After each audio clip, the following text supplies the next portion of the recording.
বিকেলবেলা করে একটু বাইরে বের হয়েছিলাম ফুচকা খাওয়ার জন্য। হ্যালো এভরিওয়ান, আসসালামু আলাইকুম। আশা করি সবাই ভালো আছেন। আলহামদুলিল্লাহ, মহান আল্লাহর অশেষ রহমতে আমরাও ভীষণ ভালো আছি। মেয়ে আর মেয়ের বাবাকে নিয়ে একটু বাইরে বের হয়েছিলাম ঘোরাঘুরি করার জন্য। আমার মেয়ের 1 মাস 2 মাস করে যেতে যেতে 6 মাসে পড়ছে। আলহামদুলিল্লাহ একটু বড় হয়েছে। এখন ওকে নিয়ে একটু বাইরে ঘোরাফেরা করা যায়। আগে তো একদমই ছোট ছিল, বাইরে নিয়ে যাওয়া যেত না। আর এখন বাইরে নিয়ে গেলে অনেক হাসি দেয়। মানুষের মুখের দিকে খালি তাকিয়ে থাকে, যে ওর সাথে কথা বলে তার কথা শুনে ও হাসে। চলে গিয়েছিলাম সাভার থানা স্ট্যান্ড এনামের মাঠ। সাভারের মধ্যে সবথেকে বড় এনাম মেডিকেল কলেজ হসপিটাল। এই হসপিটালের মাঠটা এত বড় যে সন্ধ্যার পরে সবাই এখানে সময় কাটানো। বিকেল টাইমে এখানে বড় কিংবা ছোট সবাই ফুটবল ক্রিকেট খেলা করছে। সন্ধ্যার পরে এমন একটা জমজমাট ভাব হয়, মনে হয় মেলা বসে। এখানে আসলে এমন কোনো খাবার নেই যে আপনি পাবেন না। ফুচকা চটপটি থেকে শুরু করে আইসক্রিম, চা সবকিছুই পাওয়া যায়। খাওয়া দাওয়ার একটা সমারোহ লেগে যায়, এমন একটা অবস্থা। আমরা যে টাইমটাতে গিয়েছিলাম সেই টাইমে দোকানদার তার দোকানের খাবার দাবার প্রস্তুত করতেছে আর মাঠে খেলাধুলা চলতেছে। আর আমি আর আমার মেয়ে এদিকে গল্প গুজবে ব্যস্ত। আমরা যেদিন গিয়েছিলাম মাঠে ফুটবল খেলা হচ্ছিল। আর যেহেতু শীতের সময়, শীতের আমেজ চারদিকে লেগে গেছে। এক কথায় শীত মানেই পিঠা। শীতও পড়েছে, চারদিকে পিঠা বানানোরও ধুম পড়ে গেছে। শীত পড়ার কারণে হালকা হালকা কুয়াশাও পড়ে গেছে। এই মাঠে এসে বাচ্চা দিয়ে, বড় দিয়ে, ছোট দিয়ে, মুরব্বি দিয়ে সবাই খুব আনন্দ করে। এত লোকের আনাগোনা যে এই মাঠে আসলে হাজার মন খারাপ থাকলেও মন ভালো হয়ে যায়। এর ফাঁকে আমি আমার মেয়ের সাথে একটু গল্প গুজব করে নিলাম।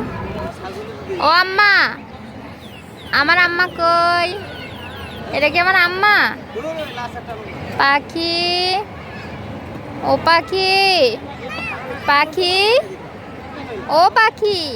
আমার পাখি যে সবকিছু এমন ভাবে দেখতেছে যে হাজার ডাকলেও সাড়া দিচ্ছে। আমার আম্মা আস্তে আস্তে সবকিছু বোঝা শিখে যাচ্ছে, তো এই জন্য বাহিরে নিয়ে গেলে চারদিকে শুধু সবকিছু দেখে। আর এখানে বেশ অনেক জিনিসই পাওয়া যায়, দেখলেই কিনতে মন চাই। শীতকাল মানেই পিঠার, পিঠা মানেই শীত। খালা তো এখানে পিঠা বানানো শুরু করে দিয়েছে, মানে এখনো সবকিছু শুরু করে নাই, সবকিছু রেডি করতেছে। বিকেল থেকে এখানে ছোটখাটো একটা মেলা বসে, আশপাশের সবাই এখানে সময় কাটানোর জন্য আসে। আমার কাছে এখানকার 12 ভাজাটা অনেক ভালো লাগে, আর আমি সাথে সাথে গিয়েই 12 ভাজাটা অর্ডার দিয়ে দিয়েছিলাম। 12 ভাজা মানে 12 রকমের ভাজা দিয়ে তৈরি, আরো যে কত কিছু দিয়ে মাখাইলো সেটাই বুঝলাম না। তবে এর মধ্যে চাল ভাজাটা, চিরা ভাজাটা ছিল অনেক ভালো লাগছিল। আর এগুলা খাওয়া শেষ না করতে আমাদের মুরব্বি ফুচকা অর্ডার দিয়ে, যেখানে ঘুরতে যায় না কেন ফুচকা না খেয়ে আসলে কেমন দেখায় বলেন তো। যাই হোক, এগুলা কিন্তু আমি একা খাইনি, আমরা সবাই মিলে খেয়েছিলাম। এখানকার ফুচকাটা মোটামুটি ভালো লাগছিল। মানুষের ভিড় বেশি হলে খাবারের মানটাও কমে যায়। দেখবেন যে দোকানটাতে কাস্টমার কম থাকে সেই দোকানে খাবারের মানটা ভালো থাকে, আর যে দোকানে কাস্টমার বেশি থাকে সেই দোকানে খাবারের মানটাও খারাপ থাকে। এই ফুচকাটা খেতে গিয়ে ঠিক সেরকম একটা অবস্থা হয়েছে। যাই হোক, মোটামুটি ফুচকাটা খাওয়া গিয়েছিল।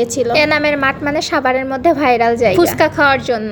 কম বেশি সবাই এখানে ফুচকা খাওয়ার জন্য সময় কাটায়। সন্ধ্যার পরে এমন একটা পরিবেশ তৈরি হয় যে ছোটখাটো একটা মেলা বসে যায়। এই জায়গাটা মেলার কোনো অংশে কম না কিন্তু। আর বাসার আশেপাশে এরকম একটা জায়গা থাকলে কিন্তু মাঝে মধ্যেই ঘুরতে যাওয়া যায়। যত পরিমাণ সন্ধ্যা হচ্ছে তত পরিমাণই মানুষের ভিড় বেড়ে যাচ্ছে। সন্ধ্যার এই দৃশ্যটা দেখতে সবথেকে বেশি ভালো লাগছে। চাঁদ যেন মনে হচ্ছে একবার ডুব দিচ্ছে আবার উঠছে। এইখানে আজ যাই হোক, বাচ্চাদের ইমপ্রেস করার জন্য হাজার ধরনের খেলনা পাওয়া যায়। এখানে বাচ্চারা আসলে খেলনা না নিয়ে যাবে। বাচ্চার বাবারা যদি বাচ্চাদেরকে এখানে নিয়ে আসে তাহলে বাচ্চার বাবাদের পকেট ফাঁকা হয়ে যাবে। জায়গাটা আসলে অনেক সুন্দর, যে আসবে তারই এখানে আসলে পছন্দ হয়ে যাবে। আমিও ছোট মানুষের মতো চুড়ি কিনে ফেললাম। যে যেখান থেকে আমার ভিডিওগুলো দেখছেন সবাইকে অসংখ্য ধন্যবাদ। সবাই ভালো থাকবেন। আল্লাহ হাফেজ।